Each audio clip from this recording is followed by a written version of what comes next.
కాంగ్రెస్ నాయకులు అలాగే బండారు రామ్మోహన్ రావు గారు రాజకీయ విశ్లేషకులు మనకి అందుబాటులోకి వస్తారు. ఎలా చూడాలి సార్? ఇప్పటివరకు జరిగింది ఒక ఎత్తు అయితే రేపు కేసీఆర్ గారు హాజరు కాబోవటం, ఇప్పటికే రేపు ఉదయం 11 గంటలకి జస్టిస్ పిసి ఘోష్ కమిషన్ ముందుకు కేసీఆర్ హాజరు అవుతున్నారు. సో ఎలా సన్నద్ధమవుతున్నారు అనుకోవాలి? వక్రీకరించాలనే ప్రయత్నం చేస్తున్న ఈ కాంగ్రెస్ ప్రభుత్వానికి సరైన సమాధానం చెప్పే అవకాశం ఈరోజు కమిషన్ ద్వారా బీఆర్ఎస్కి వచ్చింది. ఏదో ఒక నెపం నొప్పి వాళ్ళ అసమర్థతని కప్పిపుచ్చుకోవడానికి, కుంగిపోయిన కనీసం 3 పిల్లలని బాగు చేసి తెలంగాణ రైతాంగానికి నీళ్లు అందించాల్సిన ప్రభుత్వం అది చేతగాక వాళ్ళ అసమర్థతని కప్పిపుచ్చుకోవడానికి ఏదో ఒక నెపంతో కేసీఆర్ మీద బురద జల్లడానికి గత ప్రభుత్వం వైఫల్యం అని చెప్పేసి చాటి చెప్పడానికి చేస్తున్న ప్రయత్నంలో భాగంగా ఈ రోజు కమిషన్ ఏర్పాటు చేశారు. మేము ఉన్న వాస్తవాలు ఏంటో బహిరంగంగా ఈ ప్రపంచానికి తెలియజేసే విధంగా చెప్పే ఒక సదావకాశం కమిషన్ ద్వారా వచ్చిందని భావిస్తాం. ఇది రాజకీయ కక్షపూరితంగా మొదలుపెట్టిన తప్పకుండా వాళ్ళేదో వక్రీకరించి చేస్తున్న చెడు ప్రచారం ఏదైతే ఉందో ఆ చెడు ప్రచారాన్ని వాస్తవాన్ని ప్రజలకు తెలియజేసే, రైతాంగానికి తెలియజేసే ఒక సదావకాశంగానే భావిస్తాం. అంటే కాదు మల్లయ్య యాదవ్ గారు, ప్రధానంగా ఇప్పుడు కాంగ్రెస్ అనుకుంటే అది కాళేశ్వరం కాదు కూలేశ్వరం, కేవలం డోకా ఏటీఎంలా మారింది బీఆర్ఎస్కి. అది అవినీతి నిగ్గు తేల్చడానికే మేము కమిషన్ వేసామని వాళ్ళు చెప్తున్నారు. అంటే ఇప్పుడు హరీష్ రావు గారు చెప్తూ ఇక్కడ 6 లింకులు అలాగే ఉంచాం, 1 లింకు మాత్రమే అక్కడ నీళ్లు లేవు కాబట్టి నీళ్లు లేని చోట ప్రాజెక్ట్ ఎలా కడతాం, నీళ్లు ఉన్న చోటకి మార్చమని నిపుణుల సూచనలతో మార్చామని చెప్తున్నారు. అసలు ఏం జరిగింది అనుకోవాలి ఓవరాల్గా? ఇప్పుడు సుంకిశాలకు ఏం సమాధానం చెప్తారు? సుంకిశాల కూలిపోయింది వాళ్ళ ప్రభుత్వం రాగానే, దానికి ఏం బాధ్యత వహిస్తారు? ఎస్ఎల్బిసిలో మామూలుగా తవ్వకాలని చెప్పేసి మొదలు పెట్టారు. వెంటనే పాత మిషనరీ పనికొస్తుందా లేదా, అక్కడ జాగ్రత్తలు కావాల్సిన ప్రికాషన్స్ ఏవి తీసుకోకుండా వాళ్ళ కాంట్రాక్టర్ల కమిషన్ల కోసం మొదలుపెట్టిన పనులలో 8 మంది మరణం చెందితే కనీసం ఆ డెడ్ బాడీలను కూడా బయటకు తీసుకురాలేకపోయింది.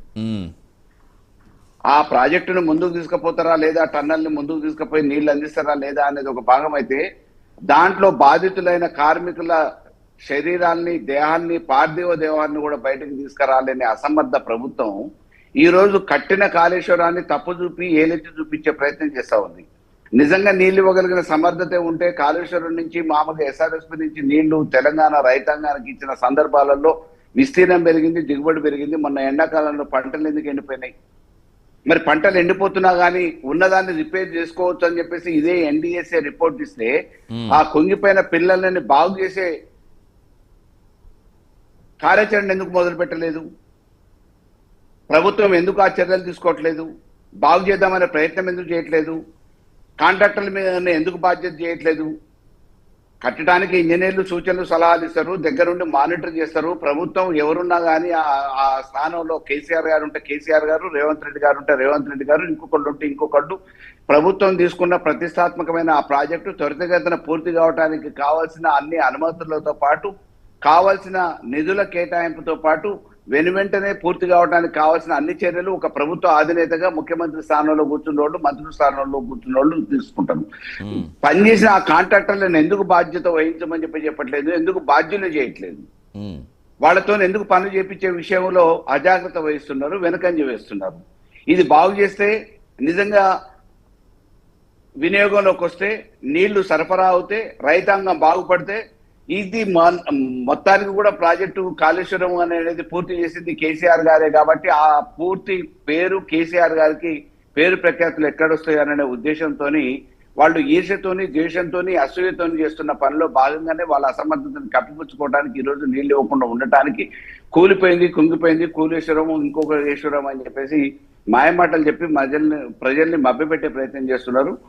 మసిపూసి మారడికాయ చేసే ప్రయత్నం చేస్తున్నారు. ఇందులో ఏ మాత్రం వాస్తవం లేదు. డెఫినెట్ గా ఆ ప్రాజెక్టుని ఇంటింటిన మానిటర్ చేసిన వ్యక్తిగా కేసీఆర్ గారు రేపు చెప్పే సమాధానాలతోని కమిషన్ లో కూడా ఏమన్నా ఉంటే సందేహాలు అవి నివృత్తి కావడానికి అవకాశం ఉంటుంది. అంటే కాళేశ్వరం నా మానస పుత్రికని కేసీఆర్ గారు పదే చెప్పడంతో కాళేశ్వరంలో ఏం జరిగినా కర్త కర్మ క్రియ అంతా కూడా కేసీఆర్ బాధ్యత వహించాలని కాంగ్రెస్ చెబుతోంది. మేము కూడా అంటున్నాం కదా, మా హయాంలో జరిగింది, కేసీఆర్ గారే చేసిరు, కేసీఆర్ గారి నాయకత్వంలో జరిగిన ఆ ప్రాజెక్టుకి బాధ్యత ఒక ప్రభుత్వ అధినేతగా ఏ పరిధిలో ఎంతవరకు వారి లిమిటేషన్ లో ఉందో అంతవరకు బాధ్యత వహించడానికి సిద్ధమే కదా. కాంట్రాక్టర్లు చేసే పనికి, ఇంజనీర్లు చేసే పనికి కూడా ప్రభుత్వ అధినేత బాధ్యత వహించడు కదా. ఇప్పుడు మేనేజ్మెంట్ మీకు బాధ్యత చెప్పింది, మీ బాధ్యతను మీరు నిర్వహిస్తారు. ఒకవేళ ఏమైనా తప్పులు జరిగినాయని చెప్పేసి బియర్స్ నుంచో ఇంకొకళ్ళ దగ్గర నుంచో ఏమైనా కాంప్లైంట్ వస్తే దాని మీద పరిశీలన చేసి మీ ప్లేస్ లో ఇంకొకళ్ళని తీసుకొచ్చే ప్రయత్నం ఎట్లయితే మేనేజ్మెంట్ చేస్తుందో అదే రకంగా ముఖ్యమంత్రి గారు వారి నాయకత్వంలో వారి సలహాల సూచనల మేరకు అందరి సమన్వయంతో చేసిన ఆ క్రమంలో అధికారుల బాధ్యత అధికారులు చూడాలి, కాంట్రాక్టర్ బాధ్యత కాంట్రాక్టర్ వహించాలి.